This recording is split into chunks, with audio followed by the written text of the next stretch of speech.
ప్రారంభంలో ఏదీ లేకముందు దేవుడు మాత్రమే ఉన్నాడు. తర్వాత దేవుడు ప్రపంచాన్ని సృష్టించాలని నిర్ణయించుకున్నాడు. ఈ అద్భుతమైన కథను బైబిల్లో ఆదికాండము పుస్తకం చెబుతోంది. మొదటి రోజు దేవుడు వెలుగు కలుగునుగాక అని అన్నాడు, మరియు వెలుగు కలుగుతుంది. దాని రాత్రి నుండి పగలును వేరు చేశాడు. దేవుడు ఆ వెలుగును మంచిదని చూశాడు. రెండవ రోజు దేవుడు ఆకాశాన్ని సృష్టించాడు.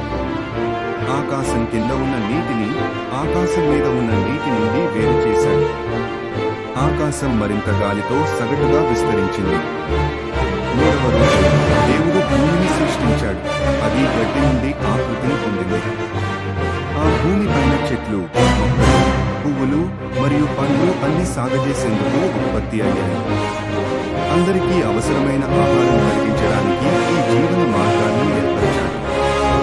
నాలుగవ రోజు దేవుడు పగటిలో ప్రకాశించడానికి సూర్యుడిని, రాత్రిలో వెలిగేందుకు చంద్రుడిని మరియు నక్షత్రాలను ఈ ప్రకాశాలను ఎప్పటికప్పుడు కాలానుగుణంగా పనిచేస్తూ సకాలంలో సమయాన్ని గుర్తు చేస్తాయి. ఐదవ రోజు దేవుడు సముద్రాలను చేపలతో నింపాడు. అంతేకాకుండా ఆకాశంలో ఎగరటానికి పక్షులను సృష్టించాడు. ప్రతి జీవి తన పరిసరాలను పరిపూర్ణంగా పునఃస్థాపించేందుకు స్వేచ్ఛగా విస్తరించాడు.